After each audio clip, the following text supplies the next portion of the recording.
Hi, my name is Dr. Patricia Pimentel-Selassie. I'm a naturopathic doctor here in Brooklyn, New York, and today I want to address the subject of meditation.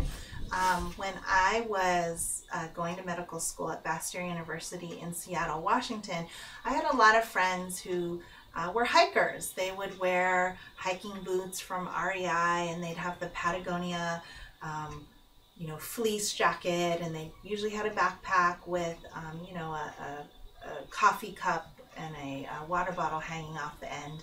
And I remember one of my friends, one of these hikers, said to me, let's go for a hike, and here I was, all dressed up in a long skirt, thinking, a hike, like I can't be like panting up a mountain and all sweaty right now, like we just have a 20-minute lunch break. And she said to me, a hike is just another word for a walk. Let's take a walk. And it enlightened me. I really got it that hiking is for everyone, and it's the same thing with meditation. I think a lot of people think that in order to meditate, you have to be this holy person sitting cross-legged in lotus position on top of a mountaintop or in the tower of a temple, meditating all day in reverent silence. But actually, meditation is just another thing that we can incorporate into our everyday lives for health and happiness. It's something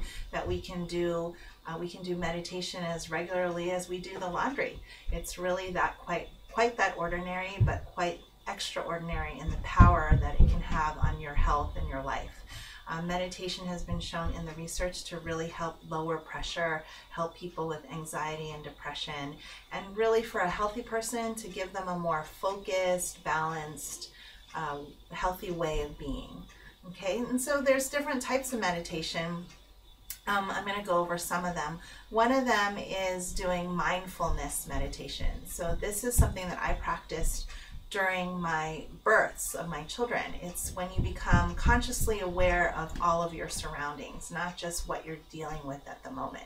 So you would sit comfortably in a chair and you would notice all the sounds going on around you. You would notice the water flowing through the pipes. You can listen to the sound of the refrigerator, the clock ticking, the birds chirping, the wind blowing through the trees, the cars driving by, even using all of your senses. So not just hearing, but also what do you smell? Is popcorn popping? What do you feel? How does the weight of your clothes feel like on your body? How does the ground feel on the bottom of your feet? This is a really great one to do in nature. It's a really great way to ground you out and get you connected with nature. Another type of meditation that I use a lot is called focus meditation, and it's usually when you use a word to anchor you, a word or an image. So it could be an image of a bird or an image of a rock or the flicker of a fire, and you use that image, or you could use the word. You could pick a word. You could use a word like abundance or hope or peace or prosperity, and you can use these words as a way to anchor you back to a meditation. And you think about the word or the image, and you say, well, what are the thoughts that I'm feeling? What are the feelings that are being evoked from this image or this word? And if you start to have a negative thought, or you start to wander away from that phrase or that image or that word, then you just gently pull yourself back. Guide yourself back to that word, to that word that you're meditating on. If you have a negative thought about the word, you just acknowledge that negative thought and you move on to the next. So that's focus meditation. There's another type of meditation which I call the lazy man's meditation. It's called guided meditation, and there you could use, there's so many out there on the market. You could use, you can download them off the internet. You can buy CDs, but they're just basically someone's voice guiding you through a meditation. The meditation might be for a purpose, like for better rest at night, or how to create prosperity and wealth in your life. There's so many different ones out there, and the person will will take you on a little journey. They'll say, okay, get comfortable, tense and relax your muscles, imagine yourself walking through a garden, and it sort of takes you on a journey. And that's another type of meditation called guided meditation. There's also chanting meditation. So you have people who chant Om, which is a universal sound for it's a universal sound for connecting with the cosmos.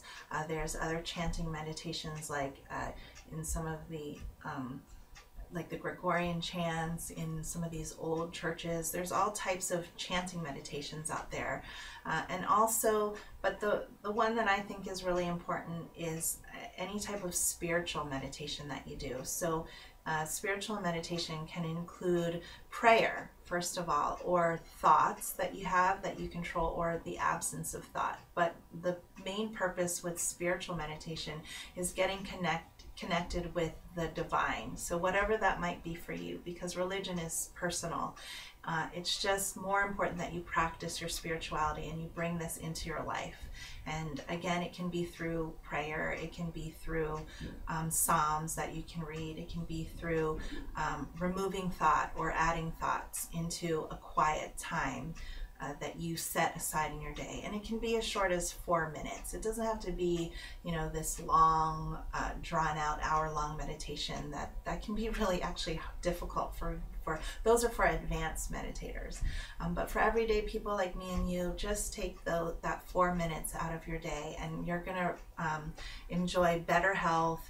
You're going to enjoy happiness, peace. And, I want to invite you to think about how if you're enjoying more peace and happiness, it's going to be reflected in your outer relationships.